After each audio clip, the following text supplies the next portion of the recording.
بسم اللہ الرحمن الرحیم۔ حضرت علی بن ابی طالب رضی اللہ تعالیٰ عنہ سے روایت ہے کہ رسول اللہ صلی اللہ علیہ وآلہ وسلم ایک رات ان کے اور حضرت فاطمہ الزہرا سلام اللہ علیہا کے پاس آئے۔ آپ صلی اللہ علیہ وآلہ وسلم نے فرمایا کہ تم لوگ تہجد کی نماز نہیں پڑھو گے؟ میں نے عرض کیا اللہ کے رسول صلی اللہ علیہ وآلہ وسلم، ہماری روحیں اللہ کے ہاتھ میں ہیں، وہ جب چاہے گا ہمیں اٹھا دے گا۔ ہماری اس عرض پر آپ صلی اللہ علیہ وآلہ وسلم واپس تشریف لے گئے، لیکن واپس جاتے ہوئے میں نے سنا کہ آپ صلی اللہ علیہ وآلہ وسلم ران پر ہاتھ مار کر سورہ کہف کی یہ آیت پڑھ رہے تھے: آدمی سب سے زیادہ جھگڑالو ہے۔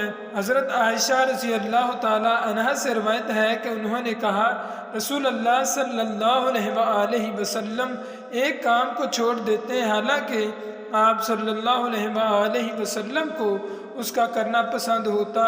آپ صلی اللہ علیہ وآلہ وسلم کو یہ ڈر رہتا ایسا نہ ہو لوگ اس کام کو کرنے لگیں پھر وہ ان پر فرض ہو جائے، اور رسول اللہ صلی اللہ علیہ وآلہ وسلم نے کبھی چاشت کی نفل نماز نہیں پڑھی اور میں اس کو پڑھا کرتی ہوں۔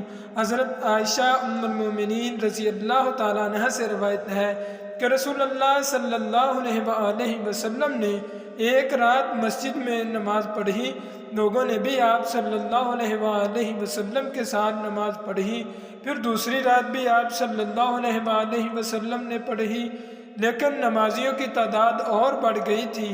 پھر تیسری چوتھی رات کو بھی وہ جمع ہوئے، مگر آپ صلی اللہ علیہ وآلہ وسلم باہر نہیں تشریف لائے۔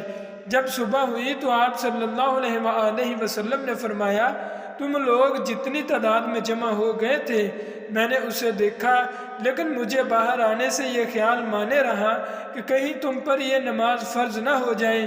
یہ رمضان کا واقعہ تھا۔